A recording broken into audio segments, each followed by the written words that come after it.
The following is a Papi Chulo Radio original program. The views and opinions expressed in the commentaries and/or interviews in the following program are solely those of the individuals and are not views of Papi Chulo Radio, its parent, affiliate, or subsidiary companies.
Welcome to Are You Afraid Scream Queens, the unofficial Scream Queens internet radio show exclusively on Papi Chulo Radio.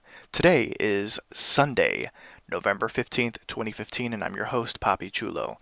During tonight's broadcast, we're going to recap, review, and dissect the latest episode of Scream Queens. Later on in the broadcast, get ready for a spoiler alert as we bring you the hit Fox series' casting scoops, spoilers, and rating. So please welcome my fantastic co-hosts. First up, she spent a year abroad and had an affair with a beautiful Eurasian man who taught her everything he knew about fighting in return for her teaching him everything she knew about making love. It's Priscilla. It's blood sport, I call it. Yeah. That was fantastic. Next up, he's a believer in those who pill together, kill together. It's Prince Rico Suave. What's poppin'? Pills. Oh, man. And next up, he's a big fan of The Night of 1,000 Compliments. It's Wilson Hammond Jr. I love your hair. Thank you. Another one. That's not a compliment. It's great. Well, that is a compliment, so +1 for Wilson. So let's jump into our recap of episode 108, which was titled Mommie, Dearest, and it aired on November 10th, 2015. So here's the official synopsis of the episode. Dean Munch reneges on her quid pro quo deal with Grace and refuses to tell her anything about the bathtub baby for fear of incriminating herself in the 1995 crimes because of the statute of limitations will never expire. Returning home, Dean Munch is then attacked in her shower by the two Red Devils and an unknown third perpetrator in a Judge Antonin Scalia mask, but she evades their attacks. Fearing for her life, Munch reluctantly tells Grace that Sophie Doyle was the girl who died in the bathtub after giving birth back in 1995, but Grace is still convinced that she is the bathtub baby. Grace then goes to Pete to try and figure out who Sophie Doyle is, returning to the mental asylum to try and find out more information, discovering in the process that Gigi was indeed taking care of not one, but two young children, fraternal twins, a boy and a girl, at the asylum 20 years ago. The Red Devil kills Jennifer and melts wax all over her corpse, prompting the immediate closure of the university indefinitely.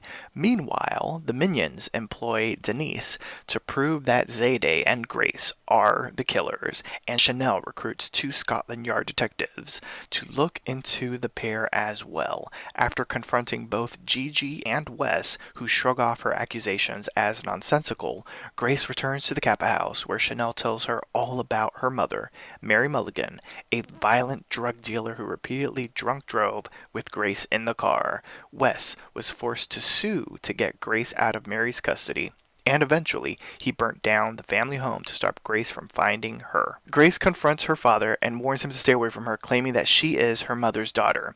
As the episode ends, Boone is seen wearing a disguise in a local gym working out and speaking on the phone to an unknown person about Gigi's ridiculous Justice Scalia mask during the attempted murder on Dean Munch, and stating that Gigi needs to be taken out so that their revenge can be fully accomplished.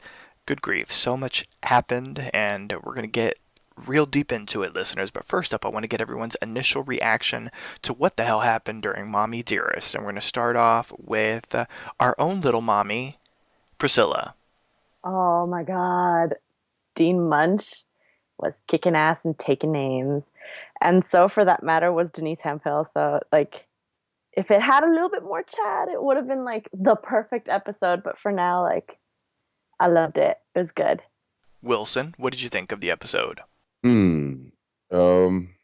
Yeah, we're starting to drag the murders out here, and yeah. Like I said, the show is good. I like it. It's still got some good things. It's perking up, and they're starting to drag about halfway through the season, in my opinion. But there are some very good points that this episode added to the story, but we'll get to that later on. But I do think that we're starting to drag. Seems like we're kind of dragging the plot out a little bit, kind of filler space to me. I don't know, but that's my initial reaction. Mr. Prince, what's your take on My Dearest? I agree. It was definitely a filler, but it was definitely one of my favorites. I thought the humor was in it. Because, like, once I said, I love the humor in the show. There's so much comedy. There's so much, like, other depths to it than just the typical murder show. Like, I watch Scream. I know what's going to happen on Scream every episode. Someone's going to die. It's going to be like this dramatic ass death. This one, I know I'm going to get a dramatic ass death, but there's like a little bit more like comedy depth to it. So it's like I got something to laugh to while I'm watching it. So it was definitely one of my favorites. I enjoyed it. I need to buy the dictionary of Wilson and Prince to look up what filler means to both of you. Because if we were to call an episode of filler, I would have said last episode was definitely filler. You know, all the whole side plot with the Dean and Feather and that kind of thing. But I felt like this episode wasn't a filler because we had a death of one of the major recurring characters, even though she wasn't that important. You know, she was definitely a recurring character that has been in it from the beginning. And we also got a lot of backstory on some of the major mysteries, and we got hints on the killers and what their agenda might be, and of course a major plot twist with the killers as well at the end. So, I don't know, I didn't think it was a filler episode, but, you know, we're all entitled to our opinions. I enjoyed the episode. I loved the homage to Psycho. I loved the first opening fight scene that we actually discussed in a spoiler section earlier in the season was fantastic. First episode we discussed it, so yeah, so that means it was recently shot. So they shot that about what was that, like maybe a month and a half ago, 6 weeks ago, or something like that. Mm-hmm. No, this is episode 8, and so it's aired for 7 weeks because we had the double episode. Well, we had a week off. So it would be, I guess, 8 weeks, yeah. So it was 2 months ago. I told you though, like they with Jamie Lee Curtis, like they filmed all of her scenes like really quickly and all at once. So it makes sense that we're barely seeing it now. Yeah, well, they also shoot stuff way in advance. I think they started shooting this sometime in the early summer. So maybe it sort of makes sense that they're probably doing an episode every 7 to 10 days, and the weekends, or something, Jamie Lee comes in, so it sort of maybe adds up, kind of, and maybe. Or maybe they just did shoot just a bunch of her stuff and that kind of thing. But regardless, that was a great scene. Denise, every single aspect of Denise this episode was amazing. $3 million. It was just fantastic. The the mozzarella sticks, they're delicious and nutritious. It's just fantastic. I love Denise. It was a great episode. I had a whole lot of fun watching it, and I'm looking forward to chatting about it with all of you. So let's get into it. And we start off our recap with Grace in the dean's office. Remember, they had their little tete-a-tete last week. If you prove feather, whatever, and get me out of the psycho house, I'll tell you everything. And then she basically is like, you know what? I don't want to incriminate myself, so I'm not telling you anything. Goodbye. And Grace basically tells her, yeah, well, once the Red Devil gets in your face, we'll see what you'll be saying after that. And basically that's what ends up happening. We have the dean at her house. She's getting ready to shower, and we do almost a shot-for-shot remake of Psycho, if I remember correctly. She gets in the shower, she's lathering up, everything's all fine and dandy, and then we see the shadow in the shower curtain. The curtain opens, but no one's there, and the dean gets out. She drops, she hits him and falls on the ground. She's like, I've seen that movie 50 times. And she starts kicking his ass. She goes to call 911, and of course, in this town, we have the most incompetent police and emergency services. They now have a new automated system, so if you're used to the old one, you better take a listen. This, that, or the other. So she hangs up, and she doesn't have time to deal with this. She hears the Red Devil approaching. She grabs a fire poker, and she starts whacking the Red Devil. She's opening the door. Another Red Devil comes in. She's whacking that one. And then we have two Red Devils basically on the floor. And then all of a sudden, another murderer carrying a hammer shows up. Scully? And it's Supreme Court Justice Antonin Scalia. And which is hilarious in and of itself. And so the justice starts attacking, and she basically at one point has all three of two Red Devils and a Supreme Court Justice surrounding her, which sounds hilarious in and of itself. And that's when she announces to them, bring it on, because I know everything about fighting because of this Eurasian man that I had an affair with, and we traded sex tips for fighting skills, basically. And she proceeds to go into a full-out brawl with all of these Red Devils plus the Justice, smacks him against the wall, throws objects at him, kicks him, knocks him down, does almost like a high kick on him, and of course the Justice won't go down without a fight, so Munch, kicks the shit out of the Justice and basically is like, and this is for your thoughts on marriage equality, and this is for your thoughts on this and the other, and bam, bam, bam, and everyone, the murderers, get up and they decide to retreat and flee the scene. This opening scene was epic, fantastic, and worthy of Jamie Lee Curtis, and that psycho callback to her mother. For those out there that don't know, Janet Leigh is Jamie Lee Curtis's mother, and she's the actress that played Marion Crane in the original Alfred Hitchcock's Psycho film. So it was great to see. It was so much fun. What did everyone think of Dean Munch kicking ass? Like I said, it was one of my favorite parts. And she's probably has seen the movie 50 times, considering it's her mom. Or more. Yep. But oh my god. And the fact that she slammed Justice Scalia's face to the wall while talking about the different rulings he's done and opinions was hilarious to me. It feels it feels like every show's doing that right now, considering the primaries are happening, I think. So yeah, social justice and all that crap. But it was I lived for this moment. Yeah, it was pretty awesome to see Jamie kicking butt. And when it went black and white, I was like, yeah, I know exactly where this one was going. So that was pretty cool. And, shout out to the original Scream Queen. So, yeah, it was pretty awesome to see Jamie doing her thing. My only thing about this scene is something I've said before. She had plenty of opportunity to at least mask one of these jokers. I mean, we already know, we know, yeah. We'll get into that later, I guess. But we could have, she could have at least unmasked somebody throughout this whole process while she was using her Eurasian uh, Fighting karate style. or Yes. whatever, yeah, fighting style that was. But who knew she still had it in her, you know? I think one of the jokes has to be that none of them take the mask off. I think they have to be doing that on purpose. I think. No? Oh, absolutely. Yeah, Because they've all probably. had opportunities at this point to at least It's Yeah, there have almost mask been them. plenty of times. I think one of the jokes is how incompetent these killers are at times at killing people. they seem to be pretty competent since they've killed a lot of people. Well, they can, but I mean, there are times where, for some reason, Zayday or Chanel or now the Dean, have caught them off guard, and you know, all of a sudden they take the killers down.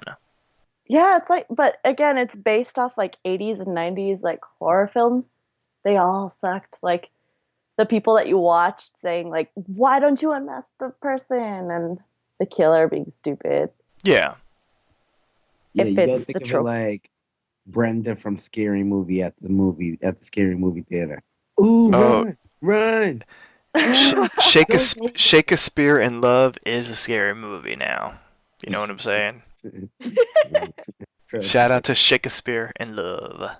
Um, yeah, no, this is I love this opening scene. Like I said, it gave me like all life. I was like, where this episode is within the first 5 minutes. I'm like, yo, this episode's going to be clutch if this is how it's going to start out. And it didn't fail me. It was a great episode, so I definitely enjoyed. And I'm like, damn, Jamie Lee. I love these fight scenes when they fight back with the Red Devils Yeah, Yeah, they're she because really used they like good. a so steel ap- poker and kicked ass with it. For a but long they're like time, I was so like, is she gonna take one of their weapons? She handled herself without any weapons too. absolutely. But even with like Zayday's fight, like all these like fights are kind of epic. I'm like, wow, like at least you're not just going and getting killed like half the other people.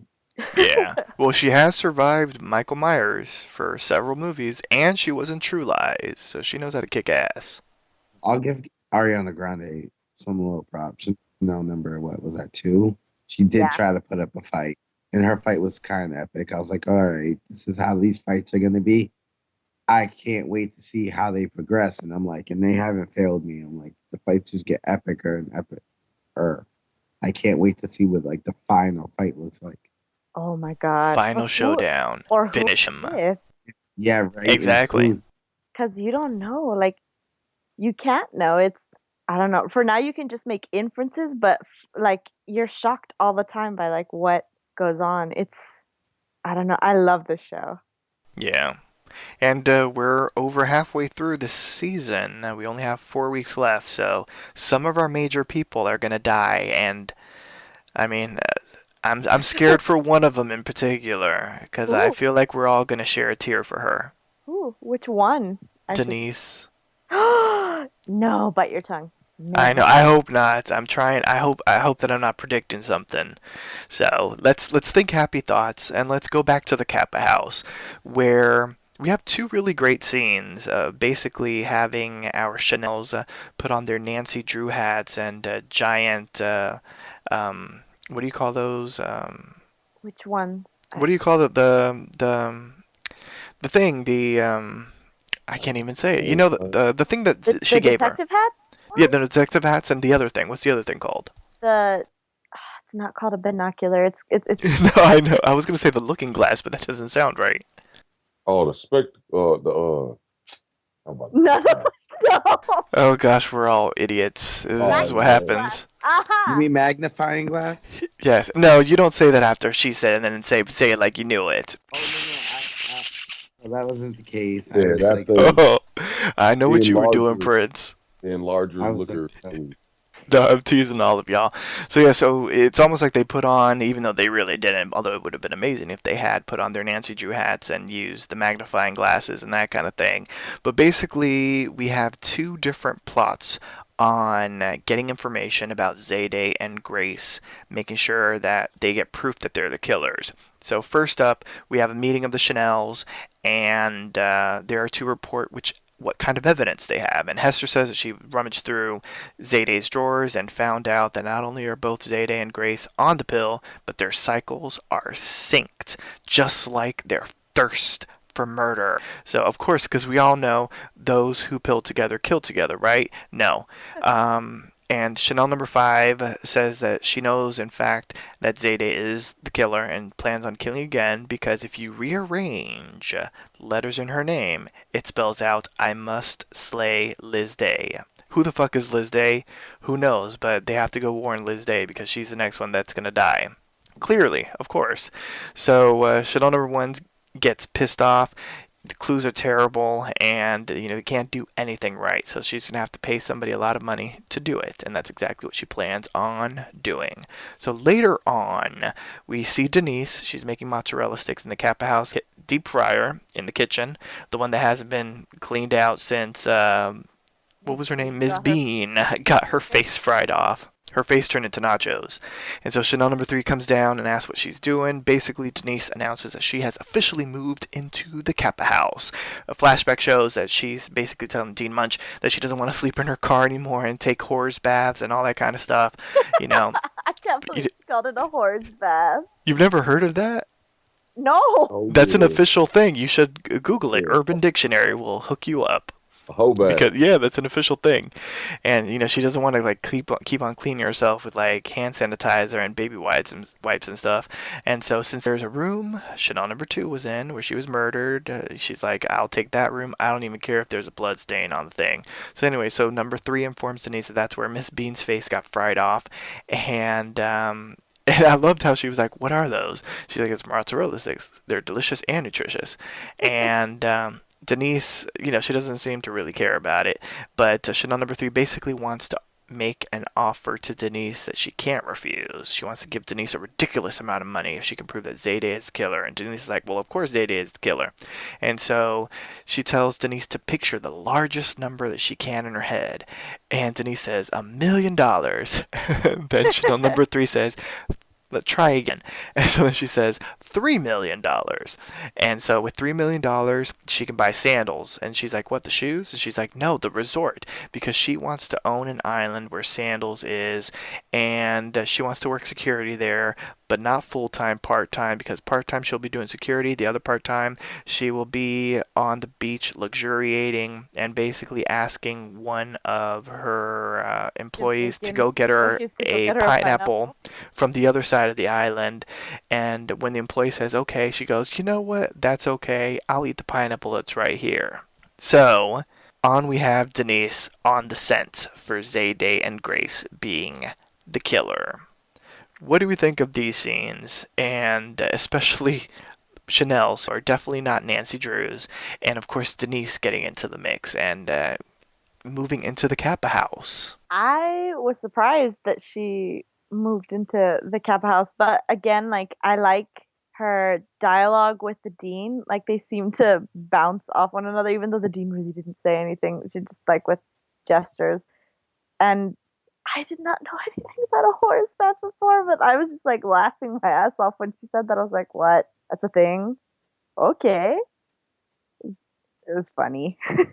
Yeah, Denise is on something else, and she She really is, isn't she? Yeah, that was wild. So yeah, just seeing her pop up, man. Yeah, her interaction with Dean, that everyone, pretty much everyone on the show seems to have pretty good chemistry when they bounce off of each other. So that is something that works to the writer's advantage. They can pretty much just write anything, and they'll be able to go in there and make it. It works. Somehow the dialogue always seems to work, and the little interactions and little cutaways always seem to work. So yeah, that was pretty interesting. But yeah, I'm with Priscilla. I wasn't expecting the whole bad thing. I almost died there. It's like, wow. You can't say that on TV, can you? But I guess you can. So you can when Ryan Murphy is writing it or something like that, apparently, or producing it, I should say. Eiffel Towering horse bath. No wonder this shit's PG-13. Right? Yeah, they have that long ass warning in the beginning. I like this scene just because I like Denise. I think she's comical, and any scene that she's in, I kind of am entertained by. But I did see her kind of trying to get into the Kappa house just because I remember the scene back when she tried to be a Kappa girl herself. So I was like, That I kind epic scene. yes. Oh, I totally didn't compare it to that. You're right. So I kind of She saw finally her got in. trying to, weasel her way into the Kappa house one way or another. And she looks the same as this first time she tried to get in there. Maybe a little And bit better considering. Yeah, dressing a little bit better. yeah. He stole all her clothes. Well, yeah, well, we haven't gotten there yet, but that's an epic scene that we'll be getting to. By the way, I can't wait for that scene. Go who the ahead. hell thinks that fried cheese is nutritious? Denise Hemphill. She loves Arby's too. You know what I'm saying? That's true, but oh my god, I'm like nutritious, delicious. I'm like that shit's fried. Yeah. I'm surprised she didn't say that she wanted to get an Arby's franchise. That would have been a good callback.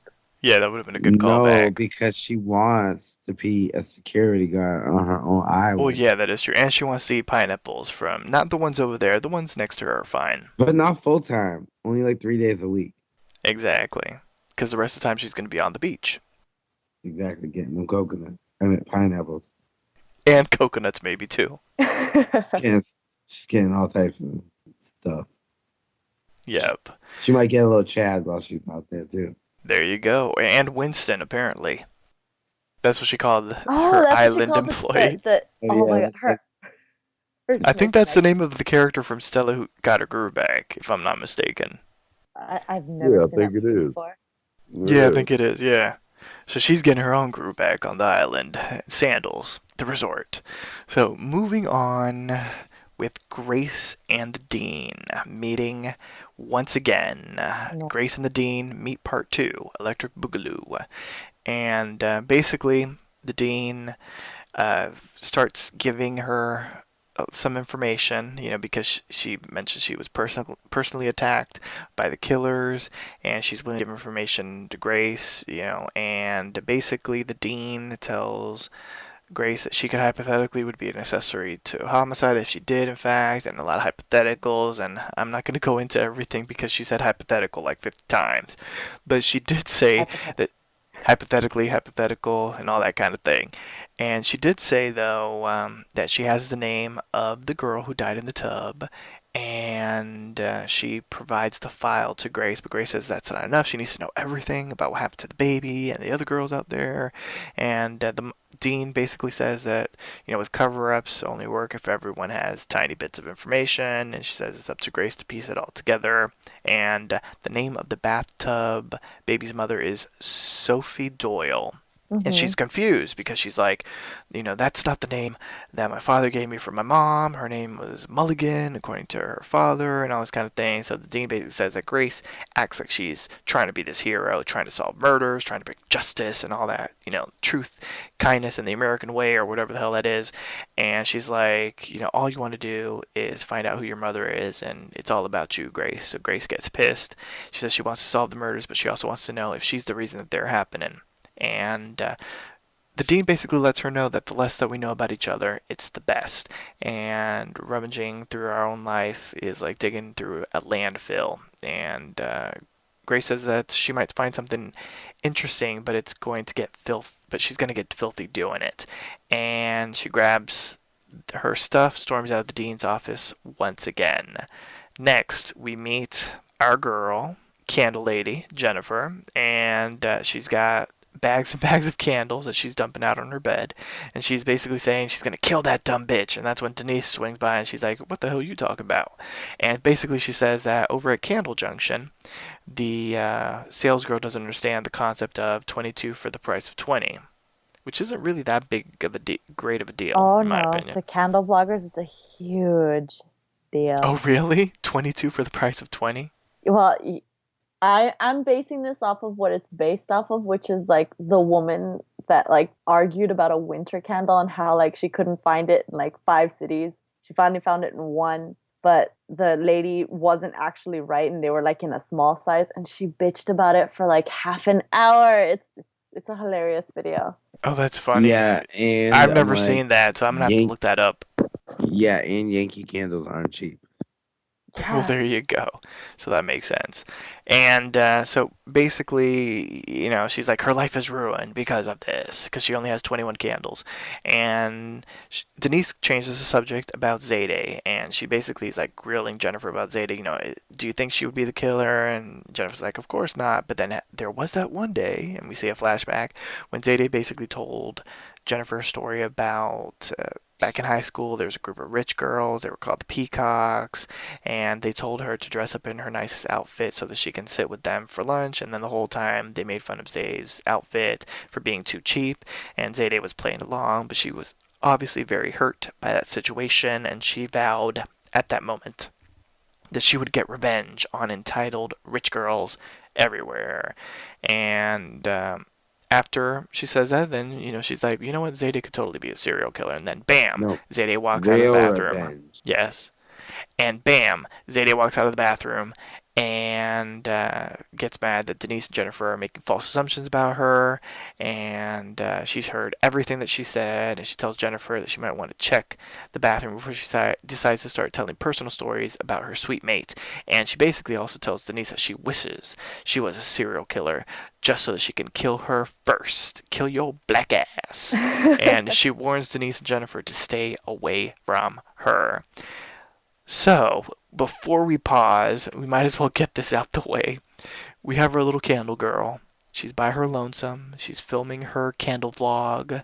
She's, talking about the holidays, candles, and all this kind of stuff. And she's talking about sturdy wicks. And all of a sudden, the Red Devil appears, opens the door, sneaks into her room. And she thinks that it's one of the other Kappa girls. And she's like, guys, I'm recording. Leave me alone.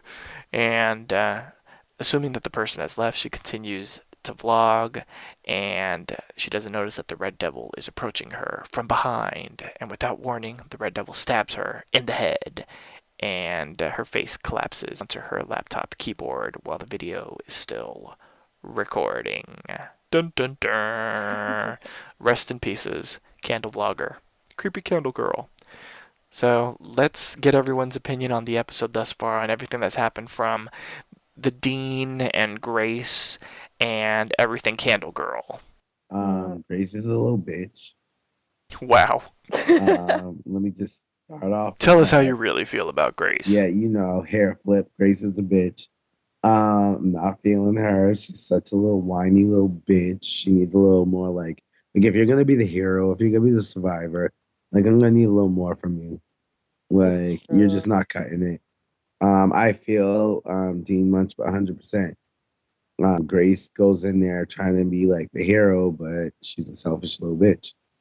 I kind of. She's not Super Mario. She's Toady. She is so Toady. Yeah, at least Actually, no. She's like the one that you like bounce on its little head, the little brown mushroom that you jump on the top of its Goomba. head. She's a Goomba. She's just that not important. Like Dirt. I will say, like, if you compare and contrast, like, she's like, no, I feel it's my mom. Like, I've always had this presumption that she's a good person. And then you realize, like, no, Grace, you're a dumbass. Mom wasn't a good person. She's the Chanel Oberlin of 1995. Like, pretty much. But Waterfalls is her jam. It's not even that. It's just like, she pretty much is useless. If it wasn't for her trying so hard to be this baby, we wouldn't get the story. But other than that, like, everybody else keeps you more entertained anyways, that you don't even really give a fuck if you know the story or not.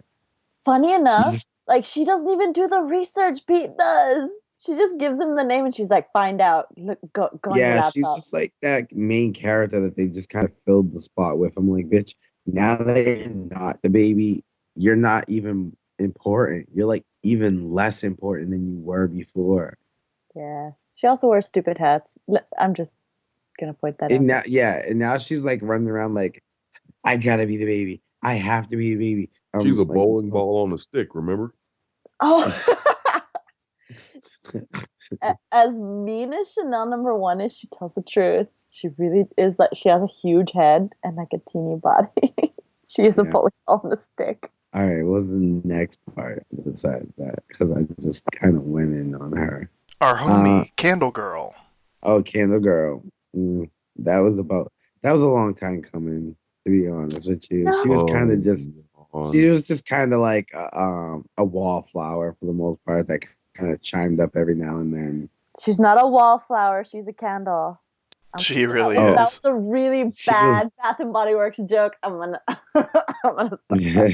Oh, I get But it now. like I thought like it was corny though. The whole like table candle setup. Like I was like, really? yeah. I mean, and they had to kill Candle Girl. Come on, man. There's They have to nobody kill else. people. No, Add but they somebody. have to If you kill gonna people. kill Candle Girl, you have to kill somebody and Candle Girl. Candle Girl's is like she was like, yeah, and I guess that was my complaint. Like, yeah, she was somebody to kill, but it was like, You want Candle Girl to be the final girl? no. I mean, they could have Could you introduced imagine her. if she would have been? Can Oh you my imagine god, if she no! was the killer? Like she If was one she, of the twins? Damn, that would have been cool. I think I got my assumption on the twins. Oh, I will say that like if you notice, like she falls on her computer and the computer makes that sound when you're pressing a button and you just leave Yeah, it that pressed. would have been better if they left her like that. So like someone walked by and heard the noise. Who's gonna take care of Regina's ant farm now? Shit's creepy. And wear that ant hat. I forgot she had one. Candle Girl was amazing. I will miss her. She had issues, serious issues. She seemed like that girl that, like, she might go and shoot up the school. She's really intelligent though, because Denise Hempa was asking her whether like the other person was a serial killer, and she enumerated like some really good points as to like why she couldn't be like psycho and why she couldn't be the killer. Like she was sharp. She knew what the hell was going on. It's sad because she might have been able to figure it out. Like Grace and Pete suck. I think if anyone would have figured out who the killer was, it probably would have been her. She doesn't have enough friends for it to fucking matter. Well, Sam figured it out, but she got killed. She figured one of them out.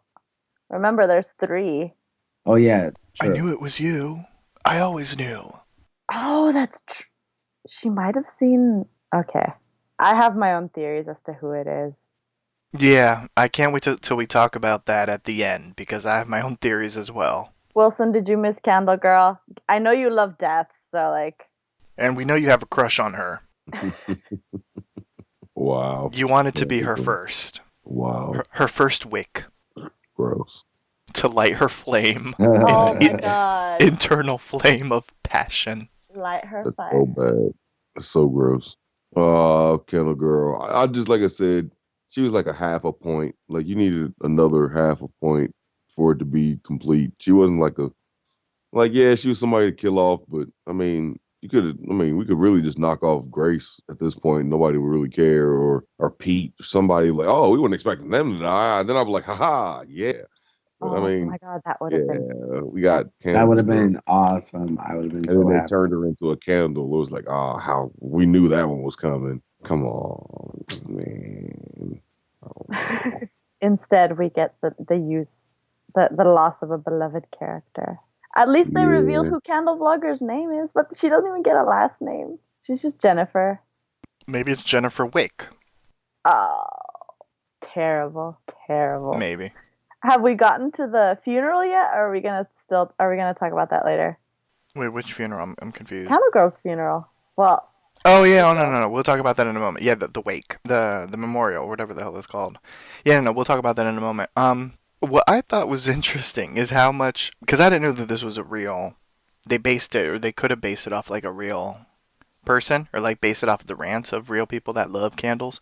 But I love like I can't remember what they were, but I love the names that they gave the candles because they were so ridiculous. Because candle names are kind of ridiculous. yeah.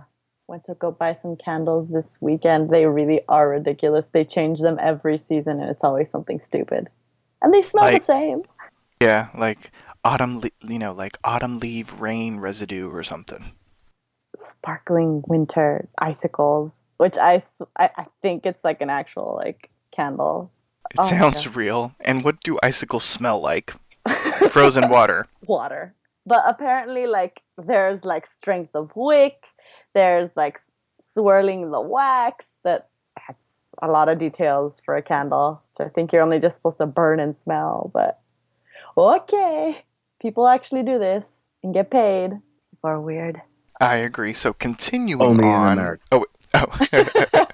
Continuing on, we have Denise having a meeting with the Chanels, and basically she's like, I haven't found anything. I found nothing, and I need some money so that I can find stuff because I can't be using my money to find stuff. So she wants a 10% advance on the $3 million that she was offered, so basically $300,000. And they give it to her. They do. Chanel number one agrees and excuses herself because she's going to meet up with Chad Radwell in our brief little Chad scene for the night, for their night of 1,000 compliments, where basically Chad sits across from Chanel and consistently compliments her. And he has to give, real compliments, not compliments about himself. And so Chanel starts heading downstairs, and Chanel number 3, 5, and 6, and Denise all follow. Chanel starts complaining about there being an awful burning smell, and as they walk downstairs towards the dining room, that's where they see Jennifer's dead body sitting frozen stiff on the dinner table in a meditation pose. Her body is covered in melted wax, and she has a candle melting in her on her head and hands, and multiple candles surround her, and the girls and Denise scream in horror. I know that you guys sort of briefly discussed it for a moment as we talked about her killing, but wasn't it appropriate that she, ended up dying looking like a candle? I think it was more appropriate how she was framed because she would have liked that. You know it. Had she got to choose how she died, and how she was, shown, that would have been the way. The killer was nice to her.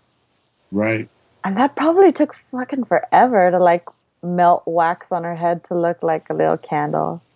Right. It reminded me of Boone's. It was probably Boone because when Boone died, tons of candles. Oh, he's very theatrical. Because he's gay. Can I just say that they missed the opportunity to put a small tea candle in her mouth because it was open? Oh, right. Wouldn't that have been amazing? I would have burned her mouth, so they were probably Well, she's supposed to be dead. Yeah, but her But actress she's isn't. not. They could Right? CGI it. They just put a non-lit one and then they CGI the flame. Oh, that would have been clever. All right, yeah. Yeah. More from the budget just to make the death look good, but it would have been worth it. Exactly. And what do we think of Denise seriously working for the Chanels? Do we think that she's gonna find anything? Hell no. You have no faith in Denise Wilson? Not at all. She's funny. No one said she was competent. She's funny. I wonder if she's just gonna take the money and just run. $300,000 is a lot of money. Makes you wonder what the fuck she's gonna do with it. If she's actually gonna do some detective work. Cause what can she really buy to help her? She was convinced that Zayde was the killer, but Well, she lives in the house now, so she could probably get cameras and mics and all types of shit. Chanel already Yeah, has she could. that set up. Remember? Oh yeah, that is true. What happened? Chanel has that set up already. She Yeah, has Chanel. eyes everywhere. Yeah, but Chanel's way too distracted to pay attention to anything. Yeah. Well, that's what I found really weird, that she's find out any news or information as to whether Zayde's the killer. But bitch, look through your videos. You probably have information as to how Zayde's the killer. Mm-hmm. Yeah, that is true. Dude, she's a buggo. She saved Zayde from the killer. Yeah. Yeah, that's another thing. But she's so hell-bent on getting Zayde out that's why That's she's just all it is. made herself believe that it's the killer. Or maybe she's hiding the fact that she is the killer. We don't know. There you go. So continuing on with the recap, basically we have Grace and Pete, and they do some investigating work, or I should say he does some investigating work on this Doyle woman. Not Susan. No, that's Susan Sophie Boyle. Doyle. Anyway. Yeah, no, I was about to say Susan Boyle. Doyle, but it's Susan Boyle. Anywho, so we have Pete. He's tried to find some information online, but there's no luck. And Grace sort of gets pissed. She says, "I know that she's my mom. I know it. It's in my tummy. I know that I'm the bathtub baby." And yeah, so she's like, I used to speak to my mom when I was little. I felt her presence. And yeah, so this is where she says that she felt it was a kind spirit with a little sadness that kept her from moving on, as if she had unfinished business. And you know what? I'm supposed to finish the business. I'm supposed to do this, that, or the other, blah, blah, blah. And this is the reason why Grace came to Wallace and joined the Kappa, because she has to finish what her mom started. That totally proves what the dean said, that she's just doing this Exactly. because she wants to be the bathtub baby and she wants to look for her mom. Like, that's all it was. She's like, I gotta finish where my mom started. So you gotta finish dancing to Waterfall? Exactly. gotta finish Don't go selling- chasing it. She's not done chasing. Not done chasing. She has to Exactly. finish it for Mother. So since they can't find any information on the Doyle lady, they're going to look into the Hag of Shady Lane, since that's the person that took care of the baby before disappearing altogether. And so they head back to the insane asylum because they sort of deduce that if she's stealing all this stuff, at some point she had to have been caught. And where do crazy people go? The insane asylum. So at the asylum, they approach the woman who paints them all. I paint them all. And they ask if she remembers a girl from about 20 years ago who wailed a lot about a baby, and maybe a baby was with her, and this, that, or the other. And in like 5 seconds, the woman's like, oh yeah, I remember that bitch, and like grabs 2 paintings. What the hell? Yeah. Does she have like a filing system on like on all the people, or like what the hell? Like, She has That- photographic memory. I know. Apparently, or she has Maybe the it ones that she drives her thought was the crazy. most crazy. Maybe her remembering everything drives her crazy. Maybe. So one of the paintings is of Gigi by herself, and then the other one, plot twist, is of Gigi holding 2 babies, fraternal twins, a boy and a girl. And Grace realizes that Gigi is the Hag of Shady Lane. And and they leave the asylum with the paintings. Oh no. Yeah. So before we pause, let's talk about the dean really quick. She basically makes an announcement to the press that after all the murders, she's going to be shutting down the entire campus, and there will also be a candle-lit vigil and a moment of silence for Jennifer on the main quad under an oak tree. And A safe Chanel oak tree. Yes. I was like, that shit's gonna go on fire at some point. I just was just like, why did she have to say a safe oak tree? Like, are there dangerous oak trees over there? Yes, there's some vicious ones. Oh, And and so Chanel is watching via live stream, and she's pissed off because she won't be able to throw parties, killer parties where people almost die or actually die. And Chad is going to break up with her because she won't be the most popular girl in school because there will be no school. So yeah, so let's chat about what's happened thus far with the please. Hag and finding out all this information. They totally Was it- missed the chance to play Candle in the Wind. I'm just saying. When they did the vigil, I'm like, and cue this, and then they did like Burning Flame instead, and I was like, God damn it. Eternal Flame, that right? that song. In Both any case, different. I was like, it's apropos, but damn it, this should have been Candle in the Wind. I But just, it would have been Mm. funny if the tree caught on fire. that would have been kind of funny. And they all start scattering away. Yes. Like, how many Uh-huh. fucking candles were there? Like 100 candles and stuff? Like, shit. Right, plus the ones that they were all holding. It's probably a safe tree because it's a plastic tree or something. I thought that was like, put your wicks up. Yeah, raise your idiot. wicks. Like fucking losers. That's No. too much. We know that Denise has $300,000. Hopefully she'll get an Arby's franchise with that. You know what I'm saying? And while that's going on, Chanel decides to call in for more backup. This time, detectives from Scotland Yard, even though they have no jurisdiction in the United States. But she says, basically that she's not going to let that get in her way, that she needs to find out the truth about Grace and Zayde, and she's rich. She can do whatever the hell she wants, and she is basically willing to pay for it. So while that's happening, Grace confronts Gigi while she's holding a knife. Not the smartest thing to do, Grace. Stupidest thing to do. Oh my god, just proving how much of a stupid bitch she is. And she basically shows her all this quote-unquote evidence that she has against her, and Gigi flaunts her engagement ring, And basically, we have Gigi sort of deflecting left and right. She's like, well, that's not really proof, I mean, it sort of looks like me, but not really. Like, I don't know what you're getting at. Oh, I understand what's going on. Like, you're thinking that I'm going to take away your father and, this, that, or the other, and whatever, whatever, whatever. And, at some point they talk about mind-blowing sex, or like, they talk about, no, that wasn't the mind-blowing sex. That was the father that said the mind-blowing sex, right? Yeah. Yeah. No, that was later on. So basically, she gets nothing from Gigi. G doesn't break a sweat or anything. She is calm, cool, and collected as Grace storms out. And later on is when Grace heads to her father's house, Wes, and fills him in on what she's found out. But Gigi has already spoken to him, and she's trying to convince him, and this, that, or the other. Like, why are you engaged? And he was like, well, she went out to get some stuff from the mall, some knickknacks, and she came back with an engagement ring, and I didn't want to hurt her feelings, and so we're sort of engaged, this, that, or the other, and basically, she sort of starts putting two and together, and she ends up thinking that he might be in hashtag cahoots with Gigi, and so she basically tells him, don't come near me, leave me alone, this, that, or the other. So later on, the detectives from Scotland Yard actually end up finding some information that is noteworthy. Definitely Grace and Zadie are not the killers, but they did find some information on Grace's mother. And once Chanel number one reads it, she's like, oh, well, then definitely Grace is the killer.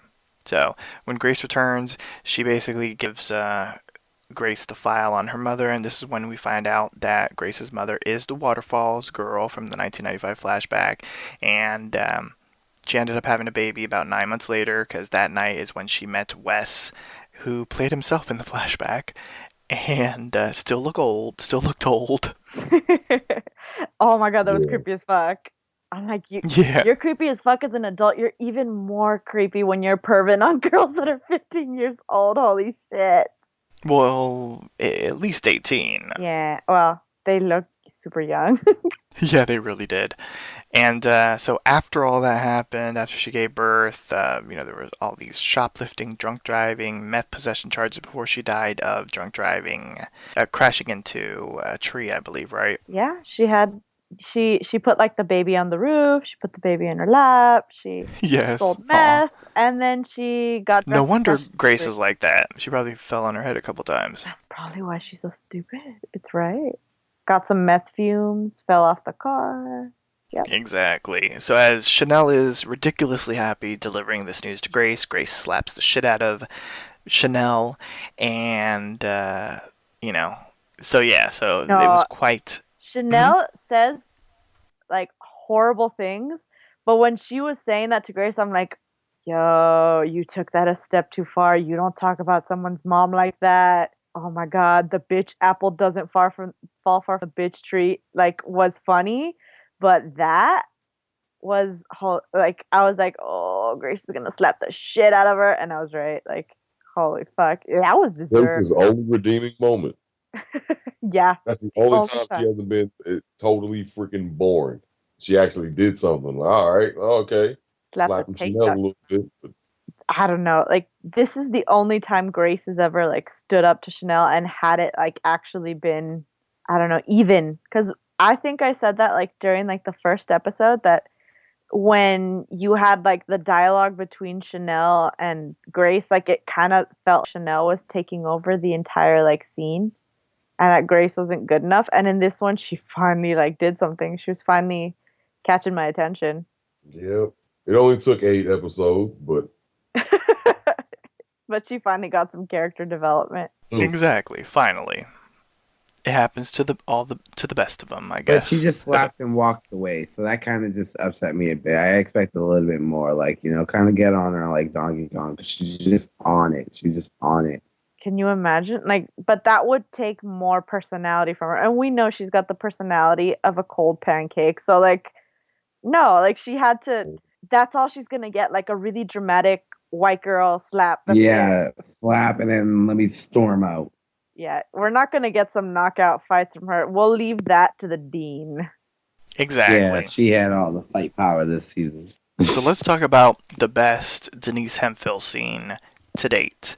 Denise not only has taken over the Chanel number two's room, moving into the Kappa house, but she has now taken over as house mom in a complete head to toe Chanel makeover, wearing Chanel number five's clothes and including her thong, which we found out, it feels like angels are flossing my butt crack. Oh my And I god. think the best exchange was, why are you wearing my clothes? And then she's like, but the real question is, why do your clothes fit a 40-year-old woman? Right. Like, wow. Damn, she Cold took it blooded. there. Poor Cold Chanel. blooded. Isn't that Yeah, the one where where Chanel is just kind of like the underwear is probably just happy that it's touching normal genitals now? yes. And then after that comment, Denise has an issue with Chanel number one in regards to her interaction with Grace. And so they have a private one-on-one conversation in the bathroom, and basically Denise is like, you can't talk about people's mamas. That's too much. That's too far. You crossed the line. You have to apologize. And Chanel's like, I'm not going to apologize. And then Denise is like, well, if you don't apologize, I'm going to make Chad Radwell my man. And she basically goes on to fill her in on, he loves role playing with me. And I thought we were going to get a flashback to one of their sessions, but we didn't in that conversation. But she's like, he loves role playing with me, and I'm going to make him my boo, and I'm going to steal him from you, and he's going to be my man. And so that scares Chanel into apologizing. Chanel actually looked worried.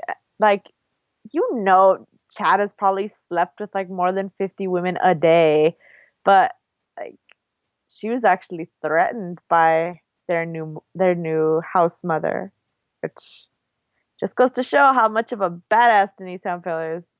Like, I will steal your She's man. got that good. Mm-hmm.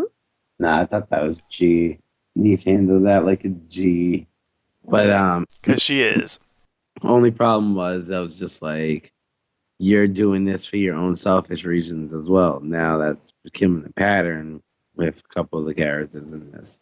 Why would Because you only Yeah, I think all of the characters are a little selfish, though, if you think about it. The Dean's motivations, Grace's motivations, Chanel's motivations, each of the Chanel's motivations, and now Denise as well. I mean, they're all kind of a little bit, they're all in it I for think themselves? yeah, I think Zayde's the only one that's in it for everybody. No, they're not she like already High School mentioned Musical, that she's doing it to get back at like all like the white the rich bitches. Yeah. white bitches.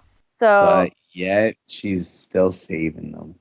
Well, it's not like High School Musical, where in High School Musical they were all in it together. You know what I'm saying? I think True her that, real true that. revenge is like taking over, like doing the Obama thing, which is just kind of like ruling them all, like being the OG in this, and she's doing it like little by little by being co-president. Like, I don't actually think that she's out to kill anyone or anything like that. Yeah. She can't be the killer. She's black.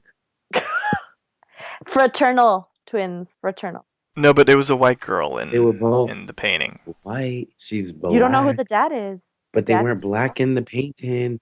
I think the lady knows black from white. She doesn't know Hispanic from white. Like, she drew fucking Pete as like a white boy. So I think she got the Yes. Crayola box of crayons and just got white, black, and forgot the brown. No, Pete is white. She doesn't get it wrong. Pete isn't white. His last Oh, name's like God. Hernandez or I Isn't know what it? it is, but he's like gringofied, so he's white. Oh, gosh. Well, moving away to some other gringos, we have Chanel and Grace in the coffee shop, and basically Chanel's trying to apologize. She's like, my mom, I have my own mama drama. Happy Oberlin, she's a monster, and basically, she gives her all these stories about her childhood and her brothers and this, that, or the other, and how, even for her high school graduation, she was not able to attend because she had a pimple, and it would besmirch the family name. And basically, she ends up saying something like, you know what, maybe we were brought into each other's lives so that we can, Balance each other out. help each other, balance each other out, and help each other out with our mother issues. And it ends on a positive note, although I loved Chanel's line when the guy like looked over her and I forget what she yelled at, but she was like, "Stop looking at me," or something. It was funny. Like, yeah, she spat. She was like, "Yeah, I spit in that one." She was like, "What are you staring at?" Exactly. And then we have a brief little conversation between Wes and Gigi, and basically the whole point of the conversation is Gigi sort of putting the dropping the little seed into Wes's brain about committing Grace. So we'll see where that goes. And as the episode ends, we see the return of someone we know, except they have Phoenix? a whole bunch of no, except they have a whole bunch of facial hair. It is Boone. Or, well, we'll get to this in a moment. So basically, he's grown a beard, he's working out, and No shade. he decides to call someone who we don't know, and basically to this person, he says that we need to take Gigi out. She's ruining their brand. She may think that she's the boss and all this kind of stuff, but we can do it without her. We need to get back to like finishing our plot, basically, is what he ends up saying. And everyone there thinks he's Joaquin Phoenix for some strange reason. Phoenix talking to his agent on the phone.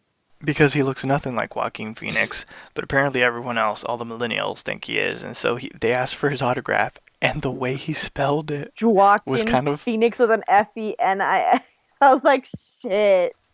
Nah, nobody can. It was phonetically, and it was horrible. And this ends the episode. So, what did we think of the return of Boone, as well as him dropping little sort of tidbits about him and at least one other person being very unhappy with Gigi? I told you he was going to come back. I told you he was the killer. Like, I was just waiting for him to come back at some point. This wasn't very, like, surprising.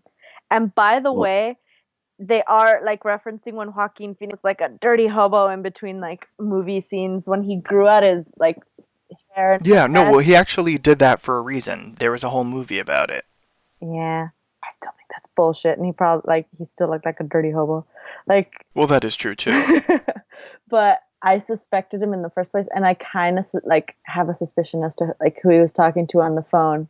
But after that Justice I do, too. Scalia We'll be talking about that in a moment. After that Justice Scalia debacle, I'm, like, he's like, she bought that, like, at a clearance bin, at a bargain bin or something. I'm like, that, like, it's worth it. You guys should go, like, after Gigi. Oh, absolutely.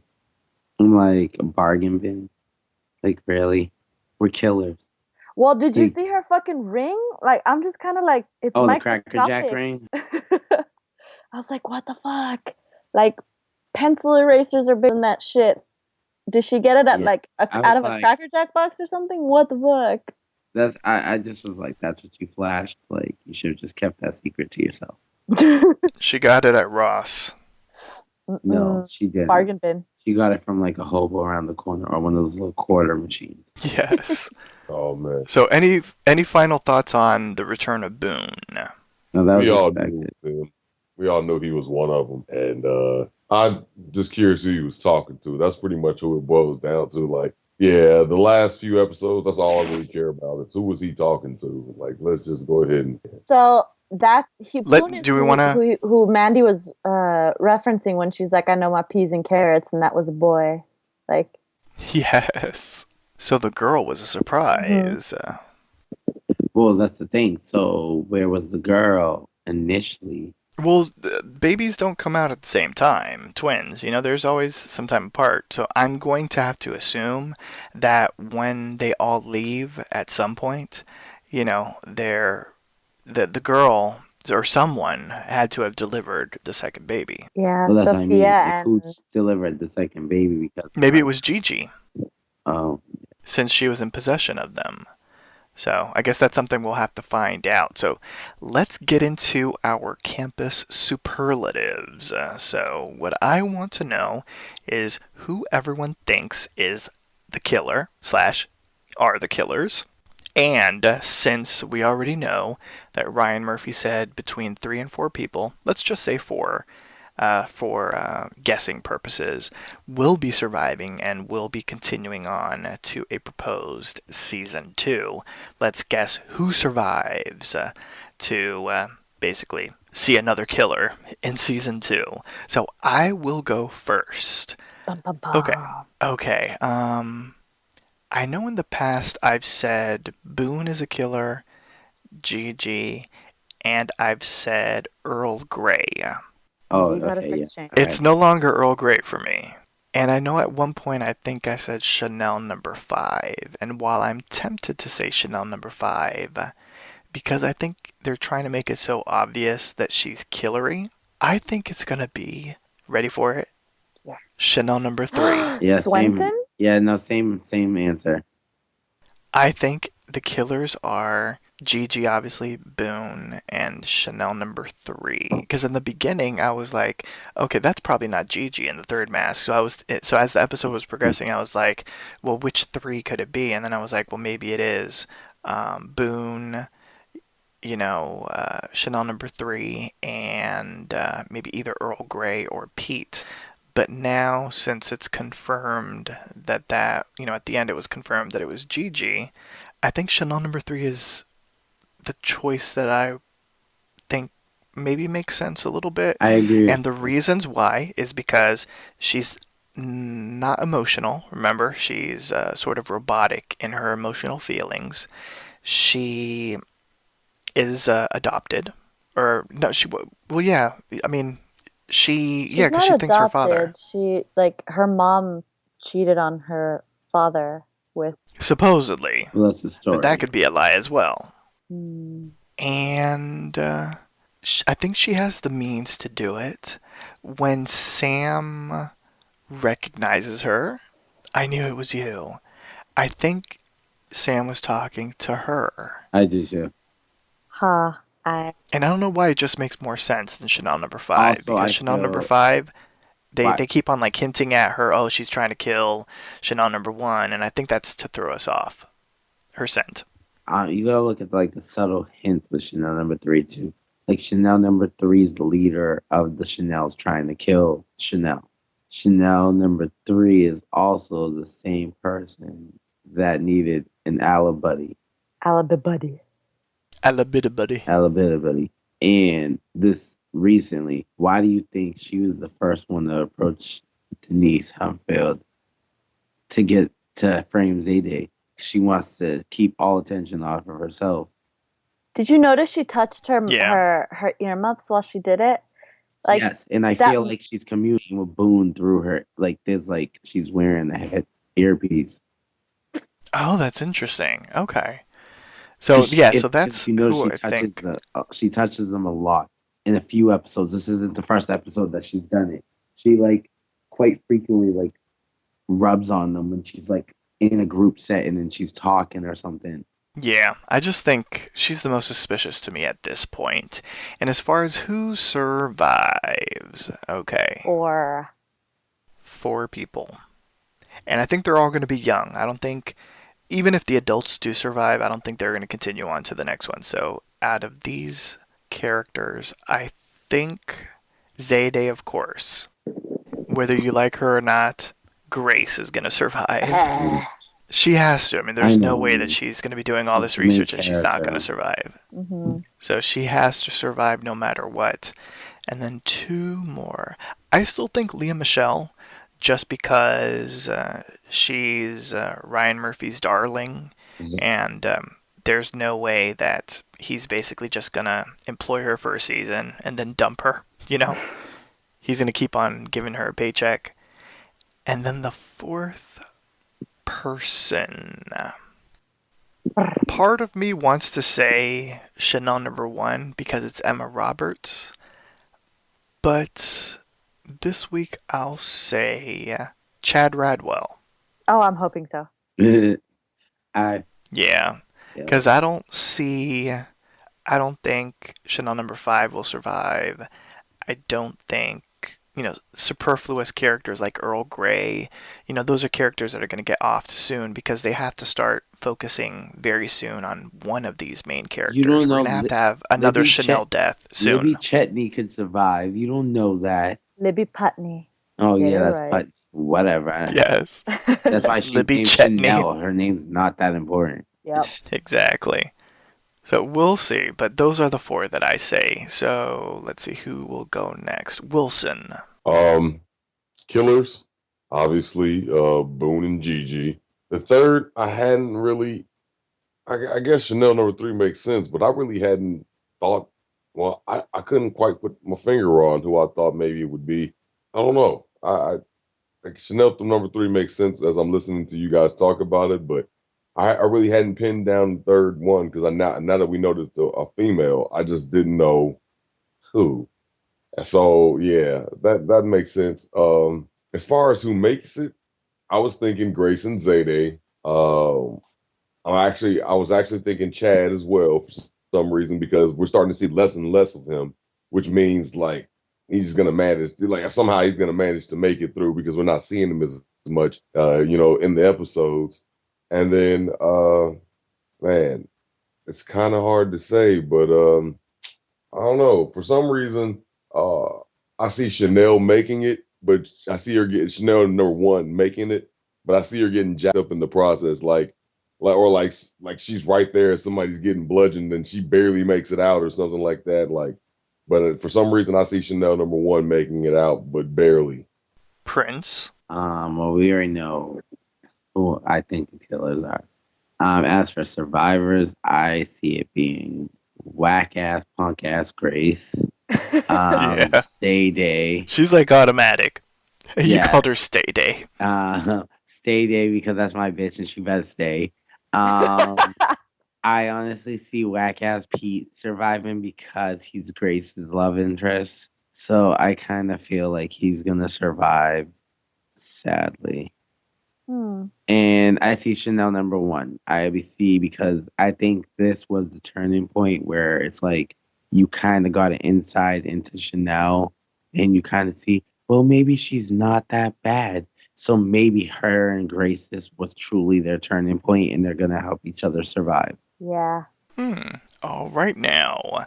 Priscilla, last but not least. Okay. So for the killers, we already know the two, but we don't know whether the last one is the female baby or not. Like that hasn't been confirmed yet. We just know that there's a female and a male. So if they go really like literal and like it has to be the boy and the girl, then I kind of agree with you guys that it's Chanel number 3. But if they don't go super like there, and if the date with Zayday and the Oakland Nachos thing still stands true, then it's Earl. Well, can I say this? Because I forgot to mention that during my moment to shine. I still think that it's the girl. And Chanel number 3 has already shown us, let's be honest. No, she didn't know tendencies. She was bisexual or bicurious or whatever the hell she's going to call it until after Sam died. No, I thought Sam died and then Zayday got kidnapped. I can't remember the order. But regardless, she still had feelings or whatnot. Who's to say that she didn't have secret feelings about Zayday at some point? I don't know. That's where I was like sort of justifying that it could be her. But continue on, Priscilla. Okay, so I'm hoping it's Earl Grey. But if they go like super well, that would obvious, make it more interesting. Yeah, if they go super obvious, it's Chanel number 3. As for who survives, I think it's Chanel number 1, Grace. No. And I think the other ones are Zayday and Chad. But I would replace Zayday actually and hope that it's Denise Hemphill because I'm gonna put all my hope in her. As for I just wanted to put an aside. When the girls in the first episode first look up into the house, they're all in an order, and backwards is how they're dying, with Taylor Swift dying, then Sam dying, then Jennifer they're all in order. So if the next one is knocked off, it's Hester. Interesting. So that's all I like. someone like told me that, and I was like, oh my god, you're right. I hope it's Hester. What's the order after that? After Hester? It's Allegedly. Grace and Zayde. Okay, well, they're not Yeah. going to die. That would be fascinating if they do end up killing off Leah Michelle. I'd be like, wow, that's bold of you, Ryan Murphy. No, I can see. Your I star can see of them Glee. killing her off though, because I can see her. Unless having they've those already thoughts. had discussions where she's like, I want to try other projects or that kind of thing. Yeah, Because I believe they are working on a Broadway play together. I can see that happen. So I guess we shall see. So it's time to get a little spoilery. Let's dive into some spoilers for upcoming episodes of Scream Queens. This is an official spoiler alert. You can check out our official Facebook like page by visiting facebook.com/PCRRUAfraid. Spoiler alert. So I only have one little bit of information, and that is the ratings. Scream Queens was viewed by 2.5 million total viewers, with 0.9 in the key demographic of 18 to 49. It dipped a tenth. So what's interesting, though, is that Scream Queens actually has some really good DVR numbers. So I'm sure Fox is going to be looking at everything in regards to whether it picks it up for another season or not. I have a little bit. It's not spoilers, but it's just something interesting.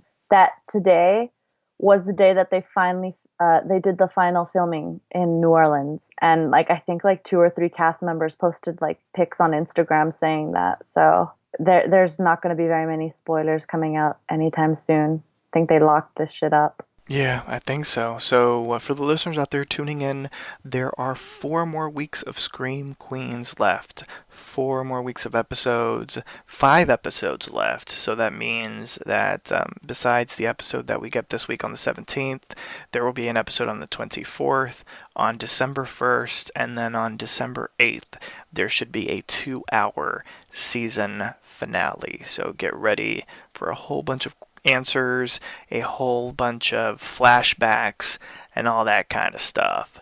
So join us next time for a brand new installment of Are You Afraid? Scream Queens. You can visit poppychuloradio.com/archives to download this episode and many more. Registered users will gain access to our archives of previously aired broadcasts. Please like us on Facebook by going to facebook.com/PCR Are You Afraid? You can also like the station on Facebook by going to facebook.com/poppychuloradio. You can email us with any questions, suggestions, comments, or concerns at contact@poppychuloradio.com. Co-hosts, my fellow Kappa Kappa Tau, Dickie Dollar Scholars, can you please wish the listeners a good night? Keep your candles lit, Good night, y'all. guys. Wow. Good night, guys. Waterfalls is my jam. Thanks for tuning in, everyone. Join us every Sunday at 8 p.m. Eastern, 5 p.m. Pacific for a brand new installment of Are You Afraid? Scream Queens. Good night.